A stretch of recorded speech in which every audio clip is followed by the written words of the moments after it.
तव कथामृतं तप्तजीवनं कविभिरीडितं कल्मषापहं श्रवणमंगलं श्रीमदाततं भुवि गृह्णन्ति ये भूरिदा जनाः।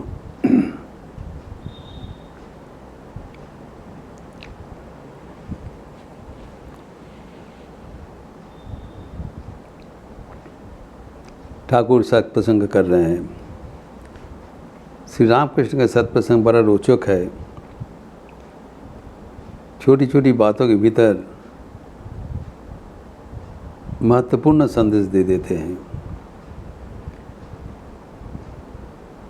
काटवा से आए हुए एक वैष्णव भक्तों को जो प्रश्न था पुनर्जन्म के बारे में, उसको उत्तर दिया। जब उनके इस बारे में संदेह था तब श्री ठाकुर ने जो आखिर बात बता दिया।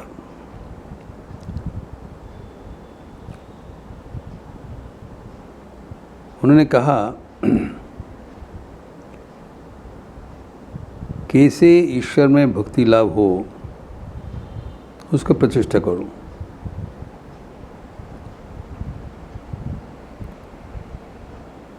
কি করে ঈশ্বরের ভক্তি লাভ হয় সেই চেষ্টা করো। ভক্তি লাভের জন্যেই মনুষ্য জীবন পেয়েছো।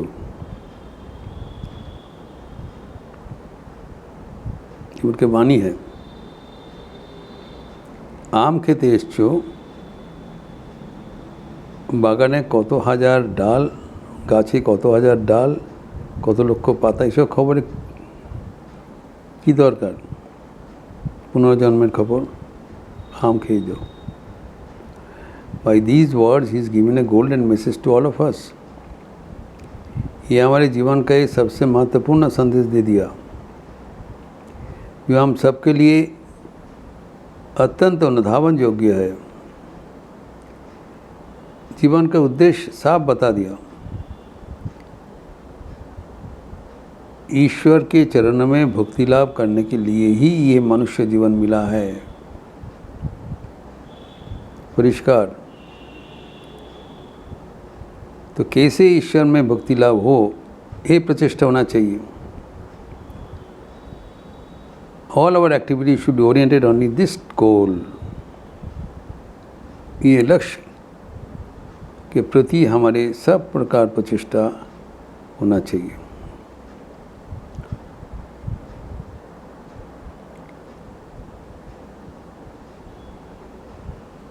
एक उनका वो फेवरेट जो दृष्टांत था वो यहाँ पर बताया कि एक बागीचा में दो बंधु आए थे आम खाने के लिए। सुना एक बड़ा बागीचा है, वहाँ पर नाना प्रकार का आम मिलता है, तो पेट भर के आम खाने के लिए आए थे। तो ये बागान में उनको प्रवेश का अनुमति हुआ तो एक बंधु वो महानंद में विभिन्न प्रकार पेड़ में चढ़कर विभिन्न प्रकार का आम खाने लगा और जितना हो सके नाना प्रकार का आम वो पेट भर के खाकर और सो गए, निद्रा में चले गए। एकदम परिपूर्ण हो गया, तृप्त हो गया। जबकि दूसरा जो बंधु था वो बहुत सियाना था, बुद्धिमान था, उनका जानने की इच्छा था। खाने का भी इच्छा था लेकिन जानने का भी इच्छा था। उन्होंने सोचा पहले हम जान लें कि बागीचा में कितने किस्म का आम है, कैसे इसका वो सारी कैसे लगाया, तो कितने रोज़ है, एक रो में कितने पेड़ है, एक पेड़ से दूसरा पेड़ का कितना दूरी है, फिर एक एक पेड़ में कितने डाल है, एक डाल में कितने पत्ता है, पत्ता का रंग क्या है। तो वो डेटा कलेक्शन में वो लग गए। अच्छा है, बगीचे के बारे में बहुत जानने को उनको मिल रहा है, तो इसमें व्यतीत होगी। इसी कारण इसी समय में धीरे धीरे दिनांत हो गया। अब शाम हो गया, तब बगीचा के माली उन दोनों को बताया आप अभी बाहर जाइए, आपका दिन भर ये बगीचा में रहने के लिए अनुमति मिला था। तो एक व्यक्ति तो परम आनंद में वो कहा कि सो गया तृप्त होके, फिर बोले ठीक है तैयार हूँ। दूसरे व्यक्ति कहते अरे हमारा तो आम खाने का कोई अवसर ही नहीं मिला, हम तो पूरा बगीचा का सब विवरण ले रहे थे। बोले नहीं अभी टू लेट, आज नहीं होगा, प्लीज़ आज जाइए। तो व्यक्ति एक भी आम खाने का उनका अवसर नहीं हुआ और दुखी होके बगीचा छोड़ के चले गए। तो ये कहानी से ठाकुर का जो संदेश है कि दुनिया में हम लोग आम खाने के लिए अर्थात ईश्वर का आनंद पाने के लिए आए हैं। तो पहले वो चेष्टा करना उचित है। पहले ईश्वर को प्राप्त करो, ईश्वर सुख अनुभव करो, जीवन को समृद्ध करो। उसके बाद में जगत और प्रकृति के बारे में जो अगर जानने का तुम्हारी इच्छा है उसे करो, पर प्राथमिकता है ईश्वर लाभ। जब बगीचा में आम खाने के लिए आए हो पहले आम खाओ। तो लक्ष्य का प्राथमिकता होना चाहिए, ये है उनके संदेश जीवन में। पहले लक्ष्य निर्धारण कर लो, what is the goal of my life. ये डेटा कलेक्शन है, ईश्वर की प्राप्ति है, क्यों पहले निर्धारण हो। अगर डेटा कलेक्शन ही है तो डेटा कलेक्शन करो, वो तो है नहीं। बगीचा में कोई पेड़ पौधा का गिनती करने के लिए प्रवेश करते। आम का बगीचा में आम खाने के लिए प्राथमिकता है। तो दुनिया में हम लोग आए हैं ईश्वर के भक्ति लाभ करते हुए, जो आनंद है वो उठाने के लिए। ठाकुर ने कहा है ये भगवान के भक्ति लाभ, भगवान के भालोबाशा ही जीवन उद्देश्य। उसका क्यों कहा? क्योंकि जो प्यार करने में जितना आनंद होता है और किसी से आनंद नहीं होता है। ये प्रेम का एक अद्भुत लक्षण है, characteristics of love, pure love. सा तु अस्मिन् परम प्रेम रूपा और अमृत रूपा च जम लब्ध्वा पुमान अमृतो भवति स्तब्धि भवति। चुप हो जाते हैं, आनंद में भरपूर हो जाते हैं। जो प्रेम में जितना आनंद होता है और किसी से उतना आनंद नहीं है। और भगवान के साथ प्रेम में जो इतना आनंद होगा वो अनिर्वचनीय है। कारण ईश्वरी एकमात्र प्रेम क्या है जानते हैं। जगत में प्रेम का कोई मूल्य नहीं है, यहाँ पर व्यापार है। प्रेम का कोई यहाँ पर मर्यादा नहीं है। जहाँ पर व्यापार है, जहाँ पर प्रेम एक उद्देश्य पूर्ण के उपाय है, वो प्रेम नहीं है, वो काम है। प्रेम में वो कुछ और वापसी नहीं होगा। प्रेम एंड्स इन सेल्फ। तो ईश्वर को पाने के, ईश्वर को भक्ति करने के लिए, पाने के लिए ही जीवन को उद्देश्य, मतलब वो ईश्वर प्रेम का आनंद लाभ करने के लिए जीवन मिला है। तो सदैव प्रचेष्टा होना चाहिए कैसे हम वो आनंद प्राप्त कर सकें। इसके साथ साथ जो इस दुनिया में हम लोग आए हैं, ये दुनिया के बारे में जानने का भी हमारे को उत्सुकता है, अनुसंधित सा है। ये कुछ खराब चीज़ नहीं है, ये भी अच्छा है, लेकिन वो प्राथमिकता नहीं है। यही ठाकुर का कहना है कि ईश्वर के बारे में तुम जानो, बगीचे के बारे में जानो, लेकिन वो भगवान लाभ करने के उपरांत, जैसे ठाकुर कहते हैं सृष्टि का अगर तुम खबर लेने चाहते हो तो सृष्टिकर्ता से पूछ लो। उनको कहना है,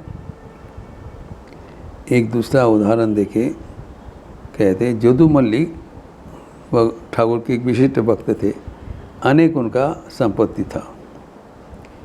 तो कहते हैं अगर कोई जदू मल्लिक का जो कितना संपत्ति है जानने चाहते हैं, कितने कंपनीज कागज़ है, तो कितने बैंक पेपर्स है, कितने तालाब है, कितने मकान है, कितने बगीचा है, ये सब जानने चाहते हैं तो दो उपाय है कि विभिन्न सोर्स अनुसंधान करते हुए जो कितना है वो हम जान लें, और दूसरा है कि जोधू मलिक से पूछ ले, वो सबसे अच्छा बताएंगे। जोधू मलिक ही तो बता पाएंगे निर्भुल रूप से वो कहाँ पर क्या है। दूसरा व्यक्ति से अगर मिलेगा वो तो इनडायरेक्ट इन्फॉर्मेशन, डायरेक्ट इन्फॉर्मेशन नहीं है। तो अगर जोधू मलिक का जो बारे में खबर लेने चाहते हो खबर, तो पहले जोश होकर जोधू मलिक के दर्शन करो। First try to meet Jodhu Malik, that will fulfil your goal of life.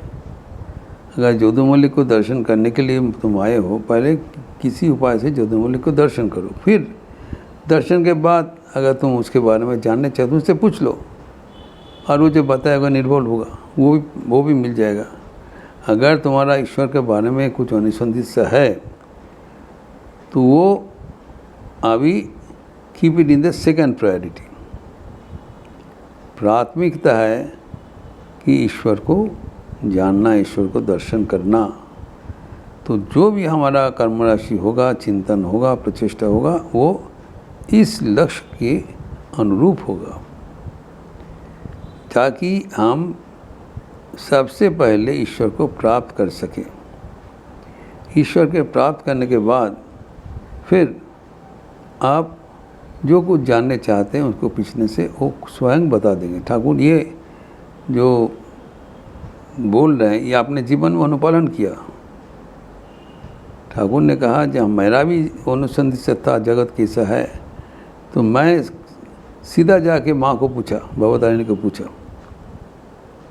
जी आप ही मुझे बता दीजिए आप कैसे हैं, ये जगत कैसे, गीता में क्या लिखा है, हम तो पढ़ा नहीं। ठाकुर कहते हैं, तो कहते हैं माँ मुझे बता दिया गीता में क्या है, शास्त्र में क्या है, सब कुछ बता दिया। और जब भगवान से वो ज्ञान आया है वो है अभ्रांत। इससे अच्छा कहाँ ज्ञान मिलेगा, स्वयं भगवान से प्राप्त हो रहा है। तो अर्थात जो कुछ तुम जानने चाहते हो, जो स्पिरिचुअल और non spiritual what ever it be, वो स्वयं भगवान से पूछ लो। और पहले अगर ईश्वर दर्शन हो जाए तब जीवन सार्थक हो गया। फिर ईश्वर दर्शन के उपरांत अगर चाहे तो, इट्स नॉट नेसेसरी, अगर तब भी तुम्हारा अनुसंधित सा रहे तो स्वयं भगवान से पूछ लो, बता देंगे। क्योंकि भगवान हमें प्यार करते हैं। भगवान से अगर हम कुछ मांगते हैं वो कभी ना नहीं कर सकते हैं, क्योंकि उनके साथ हमारा प्यार का रिश्ता है, प्यार का संपर्क है। लेकिन इसको दुरुपयोग नहीं होना चाहिए। अर्थात हमें दुर्लभ मनुष्य जीवन मिला है भगवान के चरणों में भक्ति अर्जन करने के लिए, भक्ति पाने के लिए।